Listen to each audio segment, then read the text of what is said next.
Good evening, everyone. As I am going to talk about proximal gastrectomy, in a case of proximal gastric cancer, let me say that these are very well-established procedures, whether we talk about proximal gastrectomy or total gastrectomy, and they have a history of 400 years now. There are so many studies comparing these two procedures, and first study was published in way back 1997, so it's been almost 25 years since this debate is going on. So what is proximal gastric cancer? Anything which is in upper third of stomach is considered proximal gastric cancer, and burden of the disease is very high. Almost 45% of the gastric cancers are proximal gastric cancers. And these are the two procedures which we are going to discuss in the next 15 minutes. If we talk about the procedures, then subsequent reconstruction make it more formidable procedure. And as you can see, when we talk about proximal gastric cancer, there are a couple of reconstructive options available compared to total gastrectomy, where standard Roux-en-Y anastomosis is the only procedure without a debate. So these are the two standardized procedures with bases which we clear. So for proximal gastrectomy, we always omit station 4D, station 5 and station 6 when it compared to total gastrectomy, where more comprehensive loco-renal lesions are cleared. When we talk about proximal gastrectomy, just to give insight of various reconstructive options, remnant of stomach is joined with cut end of the esophagus, that is esophagogastrostomy, that is most commonly performed procedure. Earlier it was considered that it's a physiological one and more easier to perform, but later there were a couple of procedures with jejunum interposition came in, double track reconstruction and jejunal interposition are the two other techniques. And there are various studies which say that amongst all the reconstructive approach, double track reconstruction is the least morbid procedure in terms of short-term complications as well as long-term complications.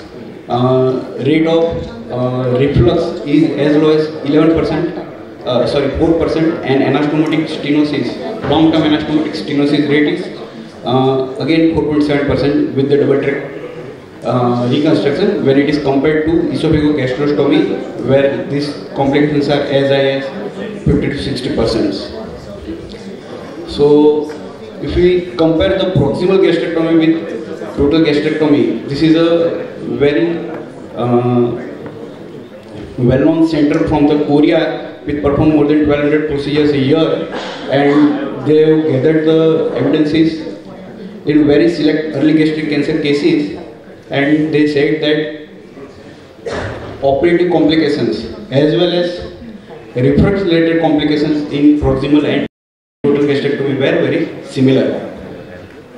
When they compared the nutritional outcome at 2 year, 3 year and 5 year, at every point vitamin B12 level was considerably higher in post proximal gastrectomy arm compared to total gastrectomy. And that was one of the advantages in proximal gastrectomy, that less number of patients require vitamin B12 supplement when it is compared to total gastrectomy patient. If we see the overall survival, they were quite similar in proximal gastrectomy at 5 years. There was a consensus that most of the early cases are going for proximal gastrectomy and advanced cases were going for total gastrectomy. That is why there is a benefit in terms of survival outcome. But this is a paper, massive number, 2918 cases, seen the locally advanced proximal gastric cancers. And if we see T3, T4 cases and N2, N3 cases are well poised in both the arms, proximal gastrectomy and total gastrectomy arms. And when they evaluated the outcome, operating time and blood transfusion rates were lower in proximal gastric cancers. Even though there were higher lymph node yields in total gastrectomy arm, survival for all the stages were comparable. In fact, statistically less significant, but proximal gastrectomy patients had better survival compared to total gastrectomy. There is another study which again evaluated the locally advanced gastric cancer for PG versus TG, and what they have done, they have tried kept the T4 away from T2 and T3. So they have further subdivided the locally advanced gastric cancers, where T2 and T3 were subjected to proximal gastric cancers. And what they have seen that when they have further stratified the locally advanced gastric cancers, proximal gastrectomy arm had better overall survival. There is another paper from Tata Memorial Hospital where 90% of the patients received neoadjuvant chemotherapy, and at 2 years, again survival were comparable, slightly better with proximal gastrectomy. So all these studies said that there is no difference in survival whether we opt for proximal gastrectomy versus total gastrectomy when there is no T4 case or when there is no N2 disease. What about the reflux related outcome and long-term outcome in terms of nutritional and anastomotic problems? So there is a meta-analysis which says that even though there is higher reflux cases with proximal gastrectomy cases, but when double track reconstruction is applied as a reconstructive tool, that higher reflex rate is gone away and reflex rate becomes similar to total gastrectomy when we are performing proximal gastrectomy. Similarly, consistently lymph node retrieval is higher when total gastrectomy is performed compared to proximal gastrectomy, obviously because some stations have not been addressed when we are doing proximal gastrectomy. But again, local recurrence as well as overall survival, both of them are similar at 5 years. As surgeons matured and they have started doing proximal gastrectomy with more and more double track reconstructions, there is a meta-analysis which compared specifically proximal gastrectomy with DTR compared to total gastrectomy. All the results were same except nutritional outcome, where proximal gastrectomy again had much better in terms of B12 supplementation. There is a study of laparoscopic proximal gastrectomy versus laparoscopic total gastrectomy. It's again a meta-analysis. Anastomotic stenosis and reflux esophagitis were definitely higher when there was a gastroesophagostomy was done. But again, double track reconstruction had similar outcome compared to total gastrectomy. 5 year survival and local recurrence rate were again similar in that meta-analysis. So almost all the meta-analysis concurred the outcome that oncologically as well as perioperative complication rate were very similar in total gastrectomy and proximal gastrectomy cases.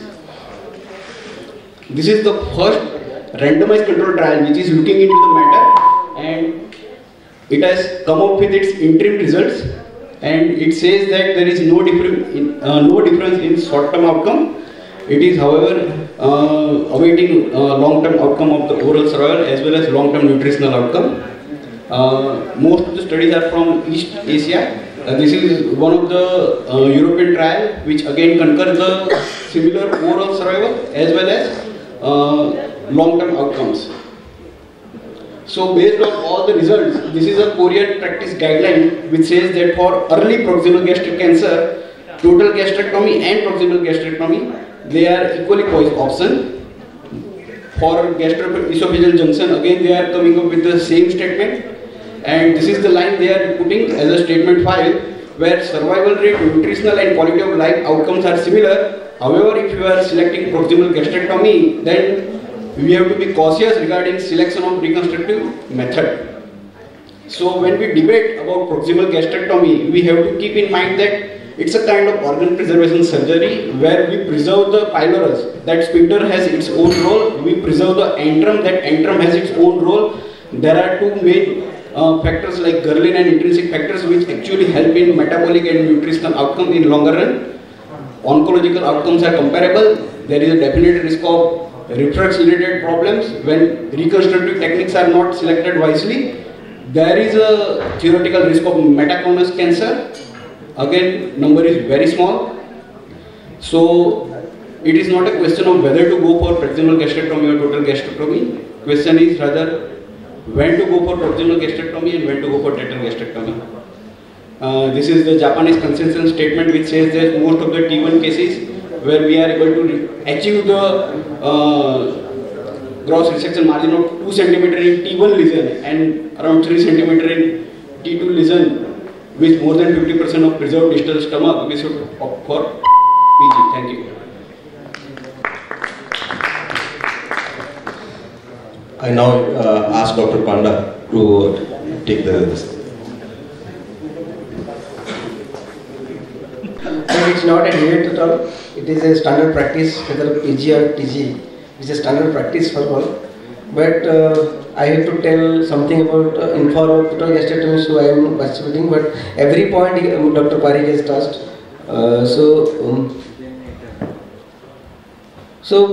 Standard of teaching, when we are asking also our resident or everybody knows, is a oncosurgeon. So what is the difference between PG and TG? We will cover the 4 points and I will try to find out some facts if possible. So these 4 points. One is better lymph node clearance, what also my colleague also asserted, that better lymph node clearance, because in proximal we are not doing 5, 6 and 8D. And less incidence of positive margin, it is also just a vague term, I think, but still in a diffuse variety or something, we are in sort of, also in study also, I will come later on, that there is a chance of higher margin positive in PG. And gastroesophageal reflux, yes, it is there, more in PG, and low rate of anastomosis stenosis in TG in comparison to PG. So it also depends on the type of reconstruction, what also my colleague told. So better lymph node clearance when we will come, this photo, if you will see this photograph, the total gastrectomy we are clearing all 1 to 7 lymph nodes as a perigastric lymph nodes, then we are removing 8 for SSVD and 5, 6, 7, 8, 9, then 12, 11 and 12. But when we are clearing only doing proximal gastrectomy, we are avoiding to clear 4D, 6 and 5. So as Japanese guideline says, more the lymph node yield, better the outcome in terms of good locoregional control, and that will reflect also overall survival.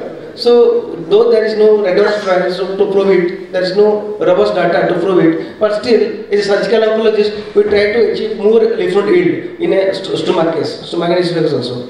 So this is a point where in total gastrectomy the lymph node yield is more. So this is a study by Journal of Gastric Cancer in 2018 study, total versus proximal gastrectomy for adenocarcinoma of the upper third of stomach. It is a propensity score matched analysis by Italian group, Italian gastric cancer group. So in that, when they found the study, they before matching and after matching, because PG was very less in comparison to TG. PG 91 cases, but TG is 366 cases. So when they compared and after matching also, they found lymph node yield was in PG. Before matching it was around 10.4%, but in total gastrectomy it is 18.7%. And also in after matching, so it is also high. In total gastrectomy it is 15.6 versus 12.3. And positive lymph node, out of that also positive lymph nodes, if you will see in proximal gastrectomy 2.7%, and total gastrectomy obviously it is 4.6 depending on the histology and the disease stage. So, and second point is gastroesophageal reflux. It is less frequent in TG, because though it depends on the type of reconstruction what we are doing. But a DTR when we are doing double tract mechanism will come on that it will be less. But still, total versus proximal gastrectomy for proximal gastric cancer, a systemic review and meta-analysis was published in 2012. In that, the conclusion they told, PG with gastroesophageostomy, what we showed you, that gastroesophageostomy techniques, there is high anastomotic stenosis as well as reflux esophageal is higher in PG in comparison to TG. But in DTR it is almost equal.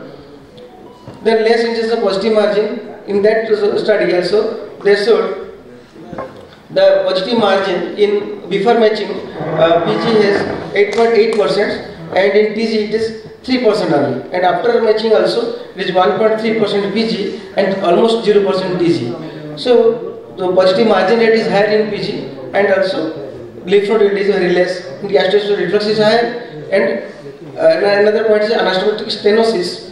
When we will see anastomotic stenosis in that paper, it is PG has 6.6% anastomotic stenosis, whereas in TG it is 1.3% after matching. So though there is very less data supporting TG, when we will search PubMed or Scopus anywhere, we will get lot of papers supporting PG rather than TG. But these are the 1-2 data I found. In that, at least in my favor, I got the points like higher stenosis, higher reflux esophagitis, and positive margin more, and more lymph node in TG.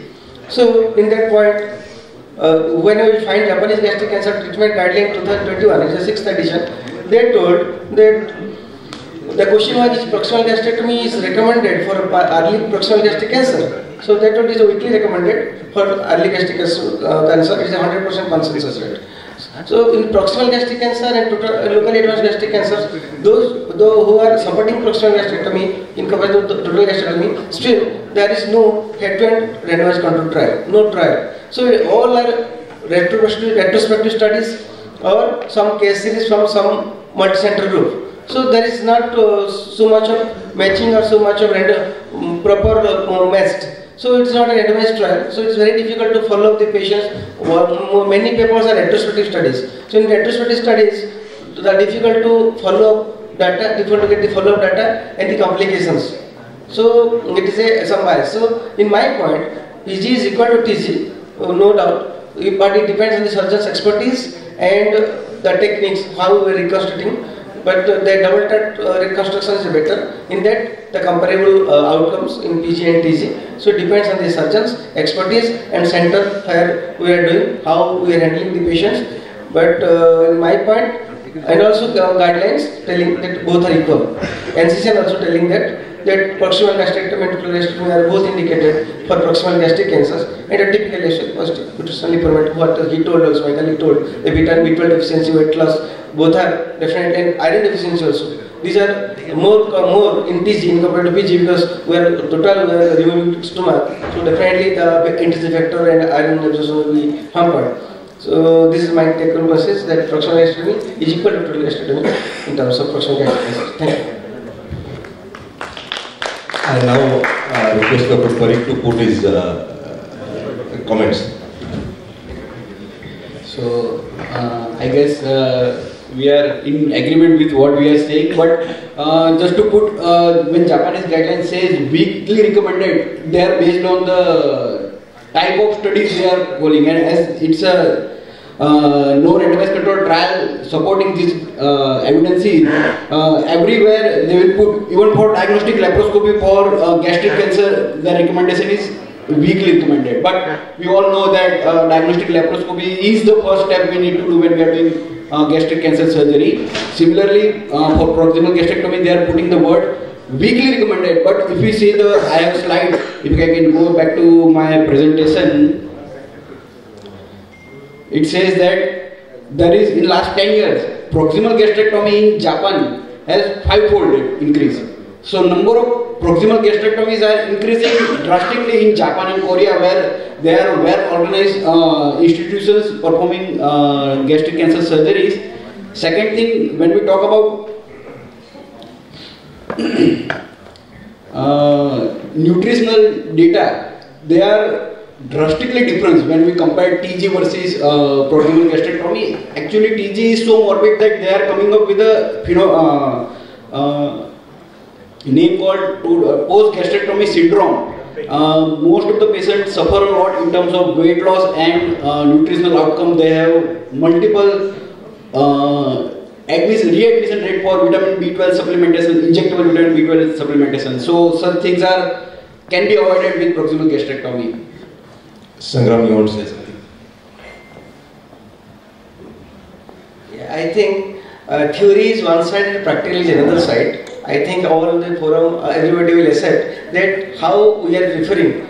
I think in my practice, in proximal gastrectomy, when we are doing reconstructions and the bed morbidity patient will have with strictures and like long-term complications with reflux esophagitis. So yes, the theory is there, fact is there, but practicality is another side. So you have to also include that. In that point, I will tell, if locally advanced proximal gastric cancers, definitely I will go to total gastrectomy rather than proximal gastrectomy. But it's early, yes, we can go ahead proximal gastrectomy as the data is saying. And second, nutritional impairment, I agree with him, but vitamin B12 impairment will be both in proximal gastrectomy and distal gastrectomy because intrinsic factor is secreted by the fundus. But we are sacrificing in both surgeries. not in total proximal also. So vitamin B12 deficiency will be there, and we have to give 3 monthly injection to all the patients, whether proximal or total. But yes, iron deficiency and intestinal impairment will be there in total gastrectomy more in comparison to proximal gastrectomy. So it is a total surgeon's best, experience based, and based on the facts and data, we can go ahead with both surgery. Both are equal as per NCCN guidelines what we are following. Thank you. Thank you, Dr. Sangram, and thank you, Devendra. I think both of you